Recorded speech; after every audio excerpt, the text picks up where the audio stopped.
तो प्रस्तुत अध्याय में श्री विदुर जी और श्री उद्धव जी के बीच वार्तालाप चल रहा है, जिसमें आप अध्ययन किए। उद्धव जी से विदुर जी ने यदुवंशियों और कुरुवंशियों दोनों के समाचार पूछे और उसी संबंध में अब उद्धव जी अपना अनुभव बता रहे हैं। इस श्लोक में उद्धव जी कह रहे हैं कि मैं उन असुरों को जो भगवान के प्रति शत्रु भाव रखते हैं भक्तों से बढ़कर मानता हूं, क्योंकि शत्रुता के भावों से भरे वह सभी युद्ध करते हुए भगवान को ताक्षक कश्यप पुत्र गरुण के कंधों पर बैठे तथा अपने हाथ में चक्र आयुध लिए देख सकते हैं। निश्चय ही ये शत्रु जो भगवान से युद्ध कर रहे थे बड़े भाग्यशाली थे, क्योंकि हम भगवान की भक्ति में रत हैं, किंतु प्रत्यक्ष भगवान का दर्शन हमें उपलब्ध नहीं। हम शास्त्र चक्षु से ही भगवान का दर्शन करते हैं, भगवान के नाम का जप कीर्तन करते हैं। हाँ, और हमारे आचार्यों के द्वारा बताए गए निर्देश के अनुसार हम भगवान का दर्शन करते हैं। किंतु ये शत्रु जो शत्रुतावश भगवान के साथ भक्ति नहीं करते थे, किंतु भगवान को अपना शत्रु मान करके उनसे युद्ध करते थे। भले कुछ भी हो, किंतु प्रत्यक्ष दर्शन तो कर रहे थे। भगवान तार्क्ष पुत्र यानी गरुड़ जी के ऊपर विराजमान है, उनके हाथ में चक्र आयुध है और शत्रुओं को प्रत्यक्ष दर्शन हो रहा है। उद्धव जी अपने विषय में सोच रहे हैं मुझसे तो ज्यादा भाग्यशाली ये थे। अब अपने विषय में सोच रहे हैं अंतिम समय में पता नहीं भगवान का स्मरण मुझे होगा कि नहीं होगा। किंतु ये असुर जब शरीर छोड़ते हैं तो भगवान उनके सामने प्रत्यक्ष है। प्रभुपाद तात्पर्य में बताते हैं कि असुरों की तुलना इन भक्तों के सौभाग्य से नहीं की जा सकती। कितना भी हो, उनकी भावना तो शत्रुता की ही है। शत्रुता और भगवत प्रेम दोनों में बहुत फर्क है। उदाहरण दिया गया है, जैसे आकाश में कोई तैर रहा है और कोई आकाश के किसी लोक में प्रविष्ट हो चुका है, तो दोनों में बहुत फर्क है। आकाश में जो तैर रहा है अशरीरी है, उसके पास शरीर नहीं। ऐसी आत्माएं बहुत है, भटक रही है, जो जिनको शरीर मिला ही नहीं है अभी तक, तो आकाश में भटक रही। जैसे निर्विशेषवादियों के विषय में कहा जाता है जो भगवान के अस्तित्व को स्वीकारते नहीं, भगवान के ब्रह्म स्वरूप को ही वो प्राथमिकता देते हैं और उस ब्रह्म में लीन होने की उनकी इच्छा रहती। और जो ब्रह्म में लीन होते हैं ऐसे अध्यात्मवादी, उनको भगवत प्रेम का आनंद नहीं मिलता। भगवान के सानिध्य में जो प्रेम, जो आनंद मिलता है, वो शुद्ध भक्तों को मिलता है, जो अपने जीवन को भगवान की भक्ति में लगा दिए हैं, भगवान की लीला कथा के श्रवण स्मरण में लगा दिए हैं नित्य निरंतर। भगवान गीता में कहते हैं 10वें अध्याय के 10वें श्लोक में, तेषां सतत युक्तानां भजतां प्रीतिपूर्वकं ददामि बुद्धि योगम तम येन मामुपयान्ति ते। जो नित्य निरंतर सतत मेरा कीर्तन कर रहे, मेरे नाम का जप कर रहे, मेरे रूप गुण लीला इत्यादि का श्रवण कर रहे हैं, ऐसे लोगों को मैं ऐसी बुद्धि देता हूं कि वो मुझे प्राप्त कर। किंतु यह जो बुद्धि है भगवान को प्राप्त करने के लिए, ये आसुरी भाव वालों को उपलब्ध नहीं। शत्रुता के भाव से जो रहते हैं भगवान के प्रति, भगवान को अपना शत्रु समझते हैं, उन्हें यह सुविधा प्राप्त नहीं। आप पिछले श्लोक में पढ़ेंगे, अहो बकीयम स्तनकालकोटम जिघांसयाप्यायनसात्रि लेभे गतिं धातृतुत्यं ततोऽन्यं कमवादयालुं शरणं व्रजेम। अहो बकीयं स्तनकालकोटं जिघांसयापाययदर्थसाध्वी लेभे गतिं धातृचितं ततोऽन्यं कम्मादयालुं शरणं व्रजेम। उद्धव जी पिछले श्लोक में बताए, उतना असुरनी थी और कृतघ्नि थी, भगवान से शत्रु भाव रख करके उनकी हत्या करने के लिए आई थी। अपने स्तन में कालकूट जहर लगा करके, विष लगा करके आई थी। उसका उद्देश्य था भगवान को मारना, भगवान की हत्या करना उसका उद्देश्य था। और ऐसा मेकअप करके आई थी, इतना सज धज के आई थी कि कोई महारानी है। और ये महारानी के वेश में सीधे माता यशोदा के शयन कक्ष में पहुंच गई, जहां भगवान है।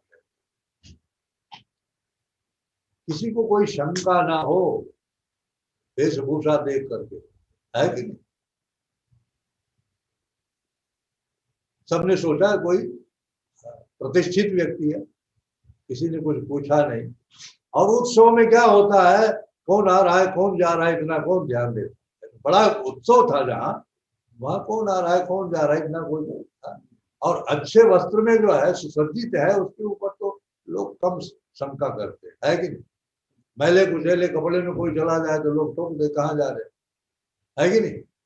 लेकिन सज धज के कोई किसी पार्टी में जा रहा है तो लोग पूछने में संकोच करते हैं, पता नहीं बुरा मान।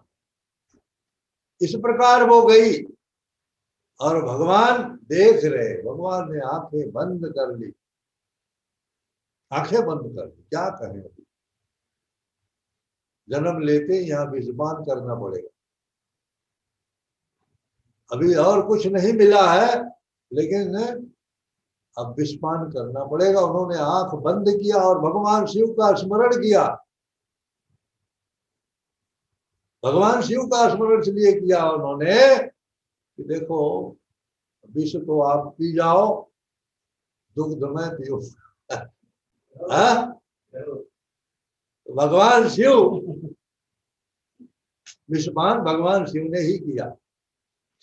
और भगवान स्तनपान किए, माता की गति दिया उसको। स्तनपान करते करते उसके प्राण भी खींच लिए, छटपटाती रही वो, गोद में लेकर के उड़ गई आकाश में, किंतु भगवान ने छोड़ा नहीं उसको।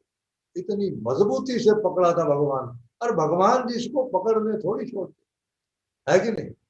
दूसरा कोई पकड़ ले तो किसी को कहने सुनने से भले छोड़ दे, किंतु भगवान जिसको पकड़ लेते हैं, भगवान उसे कभी नहीं छोड़ते हैं। लोगों की धारणा चाहे कुछ भी हो, छोड़ दो मुझे छोड़ दो मुझे, चिल्लाती रही हो, लेकिन भगवान ने उसे नहीं छोड़ा। अंततः जब उसके प्राण ले लिया भगवान ने, तब उसे छोड़ दिया। सोचने की बात, आसुरी प्रवृत्ति थी, उस हत्या करने की दृढ़ निश्चय से आई थी। आज तो इसका काम तमाम ही कर दे, ऐसा सोच करके आई, किंतु भगवान ने उसके प्राण ले लिए और माता की गति दिया। धात चोचितम ततोन्यम कमवा दयालुम शरणम प्रेम। भला बताइए, ऐसे भगवान को छोड़कर किसकी शरण में जाया जाए? कौन होगा ऐसा दयालु?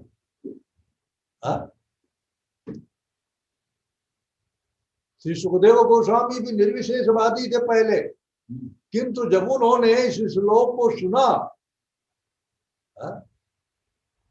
ये श्लोक ऐसा है, बार बार इसको पढ़ने की इच्छा होती।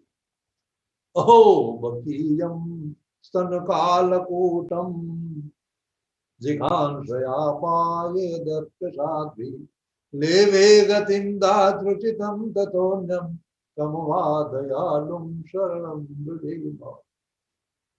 उन्होंने कहा शरण तो इनकी ही लेनी चाहिए और कोई। भागवत के प्रथम स्कंद के दूसरे अध्याय में आपने पढ़ा होगा, तस्मात् एकेन मनुषा, तस्मात् एकेन मनुषा भगवान सात्वतां पतिम श्रोतव्यश्च कीर्तितव्यश्च ध्येयः पूज्यश्च नित्यदा। किसका कीर्तन करना चाहिए? भगवान कृष्ण की। श्रोतव्यश्च कीर्तितव्यश्च, किसके विषय में सुनना चाहिए? भगवान कृष्ण के विषय में सुनना चाहिए। भगवान कृष्ण की कीर्ति का गायन करना चाहिए। हाँ, भगवान कृष्ण का ध्यान करना चाहिए और भगवान कृष्ण की ही पूजा करनी चाहिए नित्यदा। जो नित्यता प्रदान करने वाले हैं, नित्य देने वाले हैं, अपना नित्य धाम देने वाले जो भगवान है, उन्हीं के विषय में सुनना चाहिए, उन्हीं का कीर्तन करना चाहिए, उन्हीं का ध्यान करना चाहिए, उन्हीं की पूजा करनी चाहिए। कितना सुंदर श्लोक, कितने अच्छे ढंग से समझाया गया। सूत गोस्वामी ने कहा, यहाँ पर उद्धव जी अपनी तुलना ऐसे असुरों से कर रहे हैं, अपने को तुच्छ मान रहे हैं उनसे, जबकि है नहीं। भगवान के सानिध्य में जो इतने दिन रहे, 5 वर्ष की आयु से भगवान की सेवा में लगे रहे और इतने समय तक भगवान के सानिध्य में रहे, भगवान के अंतरंग सखा उद्धव जी अब वियोग के कारण, क्योंकि भगवान उन्हें छोड़ करके अपने धाम चले गए थे, उनके वियोग को सहन नहीं कर पा रहे थे, इसलिए उनके अंतःकरण में ऐसे भाव उत्पन्न हो रहे थे, अपनी तुलना उनसे कर रहे थे। वो तो मुझसे भी श्रेष्ठ, उनके साक्षात दर्शन तो कर लेते हैं। केदीराज शिशुपाल के विषय में कहा गया, भगवान से कितना द्वेष करता था, है ना। जब से होश संभाला तो भगवान की निंदा ही करता था, भगवान को गालियां ही देता था, भगवान को अपना परम शत्रु समझता था, किंतु स्मरण तो करता था। शत्रु जो है वो भक्तों से ज्यादा याद करते भगवान को, किंतु ऐसा नहीं सोचना चाहिए वो भक्तों से श्रेष्ठ। भक्तों के लिए जो स्थान नियुक्त है, निश्चित किया गया है, गोलोक वृंदावन, वहां शत्रु भाव से रहने वाले, जो भगवान से शत्रुता करने वाले हैं, वो शरीर को त्याग करके वहां नहीं जाएंगे, अन्य लोकों में जाएंगे। वो भले उनको मोक्ष मिल जाएगा, हाँ, किंतु वह स्थान जो भक्तों के लिए सुरक्षित है, गोलोक वृंदावन, भगवान की प्रेमा भक्ति में लगकर नित्य आनंद लेने का जो सौभाग्य है, वो सिर्फ भगवान के भक्तों को उपलब्ध है। गोपाल जी यहाँ तात्पर्य में बताते हैं, हाँ, कि जो कोई भगवान के तनिक भी संपर्क में आता है, वह भगवान की सर्वोत्कृष्टता के कारण मोक्ष तक का महानतम लाभ पा लेता है। वह इतने दयालु, आपने शरण लिया, भगवान के नाम का आश्रय लिया, मोक्ष तो आसानी से मिल जाएगा, इसमें कोई दो राय नहीं, गारंटेड है ना। किंतु आपको इससे भी ऊपर उठना है, मोक्ष तो तुच्छ है। वृत्तासुर ने कहा, ममोत्तमश्लोक जनेषु सत्यम संसार चक्रे भ्रमत स्वकर्मभिः त्वन्मायात्मजदार गेहेषु आसक्त चित्तस्यनाथ भूयात्। हे प्रभु, सकाम कर्मों में आसक्त होकर के आपकी माया के प्रभाव से मैं इस ब्रह्मांड में भ्रमण कर रहा हूं, बहुत दिन से भ्रमण कर रहा हूं, किंतु अब और मेरी इच्छा नहीं है भ्रमण करने की। देह गेह पत्नी परिवार इत्यादि में अब मेरी आसक्ति नहीं रखना चाहता हूं मैं इन चीजों में आसक्ति। यहां तक कि मुझे मोक्ष की भी इच्छा नहीं है। आपके चरणों में शरण चाहिए, आपके चरणों में आश्रय मिल जाए मुझे, मुझे मोक्ष की भी इच्छा। ऐसी अभिलाषा होनी चाहिए भक्तों भगवान से। क्या? जैसे आपको एक उदाहरण देता हूं। घनानंद कवि थे। घनानंद कवि एक वेश्या में आसक्त हो गए थे और उसका ही चिंतन हमेशा करते रहते थे। उन्होंने उसके वियोग में कविता लिखनी शुरू कर दी, कवि हो गए। तो क्या कहते हैं वो कविता में, चाहो न चाहो पर प्यारी सुजान मन, प्रीति सो रीति रोम रोम में रमी है। चाहो अन चाहो पर प्यारी सुजान मन, प्रीति सो रीति रोम रोम में रमी है। मोहि तुम एक तुम ही मौसम अनेक यहाँ, कहा कछु चंद ही चकोरन की कमी है। तुम मुझे चाहो या मत चाहो, लेकिन मेरा प्रेम तुमसे जो है वो मेरे रोम रोम में जो है रमा हुआ है। कैसे? चंदा चकोर को चाहे या मत चाहे, लेकिन क्या चंदा के लिए चकोरों की कमी है? चंदा को चाहने वाले तमाम चकोर हैं। इसी प्रकार महाप्रभु चैतन्य जी ने कहा, अंतिम शिक्षाष्टक के 8 श्लोकों में अंतिम में क्या कहा? चाहे मेरा गाढ़ आलिंगन करो, चाहे मुझे त्याग दो, लेकिन मेरे हृदय में तुम्हारे सिवा और किसी के लिए स्थान नहीं। तो ये स्थिति होनी चाहिए भगवत भक्त। मेरे तो गिरधर गोपाल दूसरों न कोई, भगवान के अलावा और किसी का आश्रय लेने की इच्छा उत्पन्न है। इस भौतिक जगत में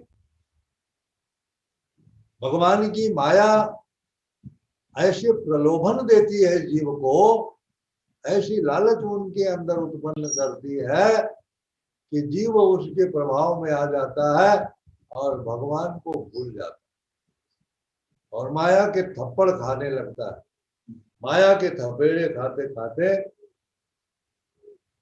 84 लाख योनियों में भ्रमण करता है। और भ्रमण करते करते जब कदाचित कभी भगवान की कृपा से उसे मानव देह प्राप्त होता है और मानव शरीर प्राप्त करने के बाद भगवान की कृपा से कभी किसी साधु से मुलाकात हो जाती है, संग हो जाता है और उसे यह पता चलता है कि हम जिस मार्ग पर चल रहे हैं इससे उत्तम मार्ग भी है। हम जिस वस्तु में आसक्त हैं, हम जिस चीज को लेकर के रात दिन परेशान है, इससे भी उत्तम वस्तु है। जब उसे यह ज्ञान हो जाता है तब कहीं जाकर के वो भगवान की तरफ उन्मुख हो जाता है। जैसे गोपाल उदाहरण देते हैं कि व्यक्ति को किसी से सुना गन्ना बहुत मीठा होता है, किंतु उसने देखा नहीं था, गन्ना देखा नहीं था, सुना कि गन्ना मीठा होता। कैसा होता है? बांस की तरह होता है। तो बांस कहीं से मिला, बांस की लकड़ी उठा करके उसको चूसना शुरू किया और कहा तो झूठ बोल रहे थे, इसमें तो कोई मिठास नहीं है। एक व्यक्ति ने देखा, कहा भाई साहब क्या कर रहे हो? कहे गन्ना चूस रहा हूं। बोले पागल हो, गन्ना है? गन्ना समझ के वो बांस को चूस रहा था, उसमें मिठास कहां से मिलेगी? कहा ये तो बांस है, गन्ना नहीं है, इसमें कहां से मिठास मिलेगी? वही स्थिति है हमारी। हम बांस को चूस रहे हैं यह उम्मीद रख करके कि हमें इसमें मिठास मिलेगी, इस भौतिक जगत में जहां हम देख रहे हैं कि इसमें इस वस्तु में सुख है, वास्तविकता में वो दुख से भरा है, ऊपर से लेप किया हुआ है। हाँ, ऊपर से सुख दिखता है किंतु नीचे उसमें दुख है, दुख भरा है। अज्ञानतावश हम दुख को सुख समझ लेते हैं और सुख को दुख समझ लेते हैं, ये हमारी अज्ञानता है और कुछ। किंतु जब हम किसी भगवत भक्त का आश्रय लेते हैं, किसी भगवत भक्त के सानिध्य में रहने का अवसर मिलता है, तब हमारे अंदर वो ज्ञान की ज्योति जला देता है, जिससे हम वास्तविकता को जान पाते हैं, सच्चा क्या है, झूठा क्या है। ओम अज्ञान तिमिरांधस्य ज्ञानांजन शलाकया चक्षुरुन्मीलितं येन तस्मै श्री गुरवे नमः। मेरा तो जन्म ही अंधकार में हुआ था, अज्ञान में हुआ था, किंतु मेरे गुरु ने ज्ञान की शलाका से अंजन लगा करके प्रेम का मेरी आंखों को खोल दिया। अब मैं अच्छी तरह देख सकता हूं, देखने के योग्य हो। वैसे ये आंखें जो है, इनमें कोई योग्यता नहीं है। शक्ति कौन देता है? आध्यात्मिक गुरु देता है, और तब हम सही सही देख पाते, अन्यथा तो हम वास्तविकता से वंचित रह जाते। ये स्थिति यहाँ है। श्री उद्धव जी विदुर जी से कह रहे हैं, हाँ पता नहीं मुझे अंत समय में भगवान का स्मरण हो पाएगा कि नहीं हो पाएगा, किंतु ऐसा नहीं। मुक्त जीव है उद्धव जी, भगवान के नित्य पार्षद है, मुक्त जीव है। उद्धव जी की तुलना भगवान के शत्रुओं से नहीं की जा सकती है। हम कहते हैं उद्धव जी के चरण रज भी अगर हमें मिल जाए तो हम बहुत भाग्यशाली हैं। उद्धव जी को भगवान ने भेजा, ब्रज में जाओ, गोपांगनाएं जो हमारे वियोग में है उन्हें कुछ ज्ञान की बात सुनाओ, ज्ञान की बात। उद्धव जी, नहीं पता था उद्धव जी को कि वो कितनी उत्कृष्ट है। उद्धव जी वहां गए तो पहले तो वो भ्रम में पड़ गए, भगवान के स्वरूप और उद्धव के स्वरूप में कोई फर्क नहीं दिखा। उन्होंने सोचा आ गए हमारे प्रियतम, किंतु जब उन्हें ये पता चला कि वो नहीं है, तो उनके जैसा कोई है। और उद्धव जी ने जब उन्हें समझाना शुरू किया तो उद्धव जी से उन्होंने क्या कहा, हमारे पास तो एक ही मन है, एक ही मन है, और वो उनके साथ गया है। तो आप जो समझा रहे हैं, जो शिक्षा दे रहे हैं, हम उसको ग्रहण नहीं करते, है कि नहीं? क्योंकि किसी चीज को ग्रहण करना इंद्रियों के साथ है, और इंद्रियां जो है मन के साथ संयुक्त होकर के काम करती है। जब मन किसी इंद्रिय के साथ होता है तब वो इंद्रिय काम करती है। जैसे कान हो, आंख हो, नाक हो, जीवा हो, त्वचा हो, इनके साथ मन का संयोग रहता है, तभी हम अनुभव कर सकते हैं, अन्यथा नहीं कर सकते, है ना। कभी कभी ऐसा हम अनुभव करते हैं, किसी ने कुछ कहा और हमने सुना नहीं, क्योंकि हमारा मन कहीं और था। कोई हमारे सामने से गुजर गया, हमने देखा नहीं उसको, क्योंकि हमारा मन कहीं और था। तो हमारी ये इंद्रियां मन के साथ जुड़ जाती हैं, तब ये कार्य करती है। तो मन तो भगवान के साथ चला गया है। अब उद्धव जी जो कह रहे हैं, उनकी बात वो सुनकर भी अनसुनी करते, जैसे सुन ही नहीं रही। ये स्थिति है। तो इस प्रकार भगवान की भक्ति में लगे हुए व्यक्तियों को जो आनंद मिलता है, जो उनको गति मिलती है, वो आसुरी स्वभाव के लोगों को गति नहीं मिलती है। भगवान के भक्त जो भगवान की भक्ति में लग गए हैं, प्रामाणिक गुरु का आश्रय ले लिए हैं, भक्त भागवत और भगवान, भक्त भागवत और भगवान, इन तीनों के आश्रय में जो है, उनके लिए गोलोक वृंदावन धाम निश्चित है। हरे कृष्णा।